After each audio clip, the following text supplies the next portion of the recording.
You locked the door, you know you locked it. You watched your own hand turn the bolt, and yet something pulls you back just to check one more time, and then once more after that. If this sounds familiar, you are not alone. Millions of people around the world experience this exact loop every single night. The hand checks the lock, the brain says done, but then a quiet, nagging voice whispers, "Are you sure?" And the whole cycle starts again. So what is actually happening inside the mind of a person who checks the door lock 5, 10, or even 50 times before bed? The answer goes much deeper than forgetfulness. This is not about the lock at all. It starts with doubt, but not normal doubt. Everyone double-checks things occasionally. You pat your pocket to feel your keys before leaving the house. That is normal, healthy behavior. But for some people, the doubt does not go away after one check. It does not go away after 5 checks either. Each time they look at the lock, they get a brief moment of relief, and then the uncertainty returns, stronger than before. This is because the problem is not the door. The problem is the brain's alarm system misfiring.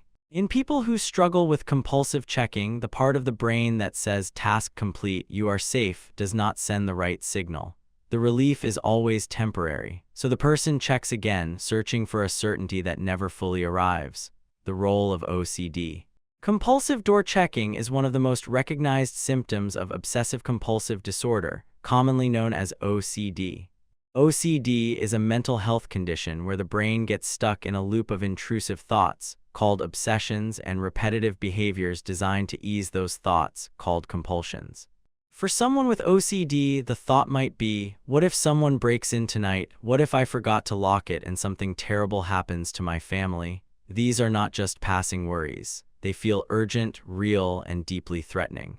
The person checks the lock to quiet the fear, and it works for about 30 seconds. Then the thought returns, so they check again. Over time, the checking behavior actually makes the anxiety worse, not better. Every time a person performs a compulsion to escape the discomfort, they are teaching their brain that the fear was real and that checking was necessary. The cycle deepens. Anxiety, control, and the illusion of safety. Not everyone who checks the lock repeatedly has a clinical OCD diagnosis. For many people, excessive checking is tied to generalized anxiety, a constant background hum of worry that the world is unsafe and that disaster is always one mistake away. Checking becomes a way to feel in control. In a world that feels unpredictable, the door lock is one thing a person can actually control.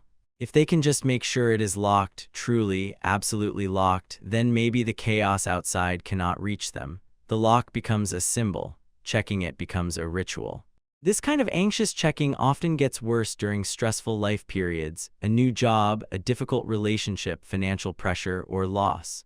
When a person feels powerless in one area of life, they may unconsciously try to compensate by over-controlling something simple, like a lock. The memory paradox.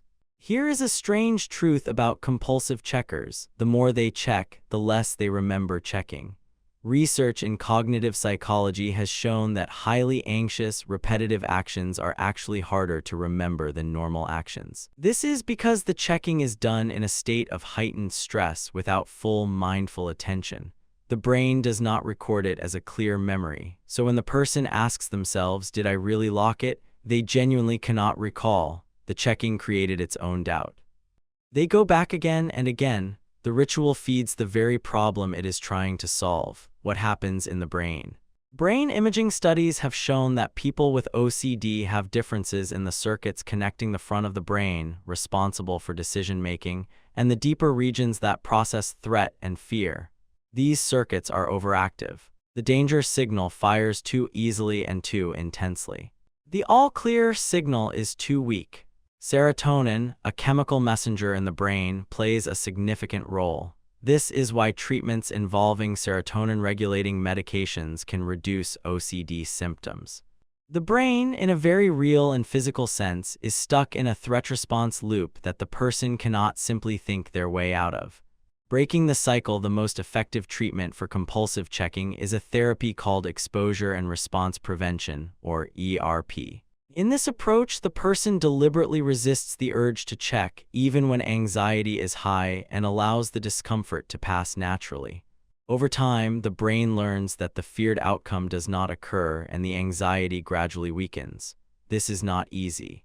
Sitting with the uncertainty of what if the door is unlocked feels unbearable at first. But with practice, the brain rewires, the alarm system quiets, the lock stays checked once, and that becomes enough. A note of compassion. If you or someone you love checks the door lock 50 times a night, please know this: it is not a character flaw. It is not weakness. It is not stupidity.